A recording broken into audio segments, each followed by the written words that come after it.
how did you jump into this? Well, the irony is I jumped into this out of no help from my father, which is ironic because once I started hunting, I found out that he had hunted his entire childhood. Wow. He had a hunter's education card from when he was 5 years old. Mm. And it was a huge part of his childhood, but it was so associated with the abuse that his father inflicted upon him, physical, verbal, etc., emotional, that he didn't ever speak about it. And he didn't ever feel comfortable speaking about it. And so when someone says healing ancestral trauma, this is a perfect example of it. He Wow. couldn't even talk about hunting. So I had to find it completely on my own in my own journey of exploring what does it mean to be a man. And now I can lead him and I take him on trips hunting. That's amazing. To come full circle. But when I was first drawn to it, luckily I was in a space where I was in the nootropics and biohacking space and such. So I knew Ben Greenfield and I knew that Ben hunted. So I asked Ben, how would you suggest I hunt? And he hooked me up with a guy. And so it was really kind of simple to just set up a hunt and go on someone's land and just pay to do that. And I was blessed again by my prison experience because my hunting could not happen with a rifle. I had to use a bow because I'm a felon. Mm-hmm.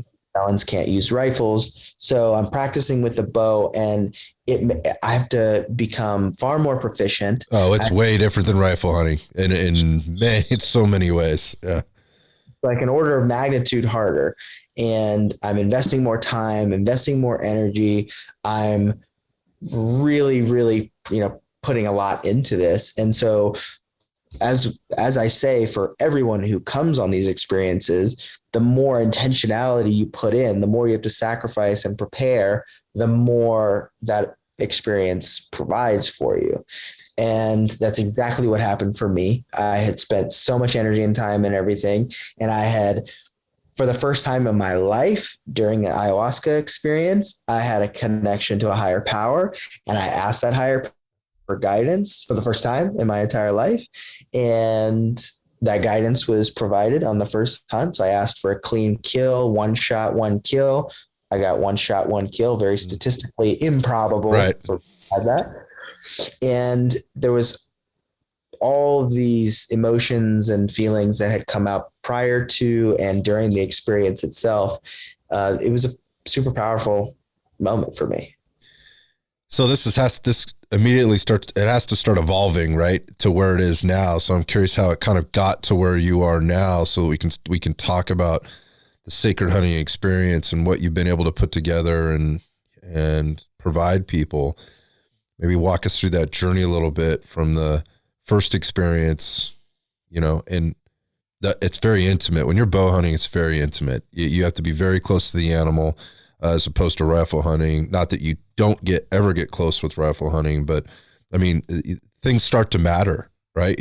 Your ability to understand nature, your ability to understand the environment, the terrain that you're in at a little bit of a different level, your scent and covering that up, how you're tracking an animal, things are different. They're definitely more, different. And then again, you are very close, in very close proximity to the animal when you finally do make that kill. And obviously the margin for error in all of those things is much, much smaller. So I'm curious how it evolved over time to where it is now. Yeah. So that first hunt was super beautiful. And, 1 shot, 1 kill, a lot of patience. I basically waited for 4 full days, no opportunity. And, the last day I had an opportunity, but it was very up close and personal. I got to see the blood, foaming from the animal. I got to see it writhing around. I got to see the family of that animal with a completely different demeanor than when they entered my area. And it had a really significant impact on me in a way that I kind of jumped into the deep end even further. And I decided, well, I've been on one hunt. I might as well go on the next step. So I signed up to go on a public land hunt for elk in the mountains of Idaho, where it was incredibly challenging. I was way out of my depth. I ended up injuring the animal. It ended up being a very emotional, very challenging experience on every possible level, a journey for sure. And that was the second hunt. Very naive for me to think that that was my next step when some people know jumping into the deep end is, to say the least. I think, did you say Idaho? I went to Idaho in the mountains, in public land, archery, elk. It's probably one of the hardest things, you can do. Yeah, you're going to level 100 right now. You're going to level 100 right now. If I could just maybe go back to a second, I mean, the way you just described the first hunt and, what you experienced there, it could be people listening just kind of thinking, man, that sounds so brutal. That sounds awful. How could somebody do this? I guess my question is what were you feeling when you saw these things happen? I've had my own experiences there. I'm just curious to your first experience there with how that happened, as on target, literally and figuratively, as you were there, to experience these things after the fact. Were you in touch with your emotions then? Did you really know what was going on, or are these things that came up later? They definitely came up later. They impacted me at some level because I still vividly remember them. So somewhere in my psyche, in my body, it was clear to me that this family of antelope were a family, and they were happy, and they were playing, and they were enjoying one another's company, and doing things that are very similar to what a human family might do.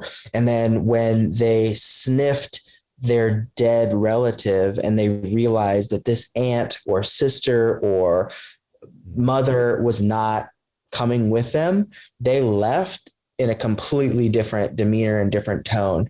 And at the time, it didn't create tears or sadness in a way that I think they would now, but it impacted me enough that it stuck with me. And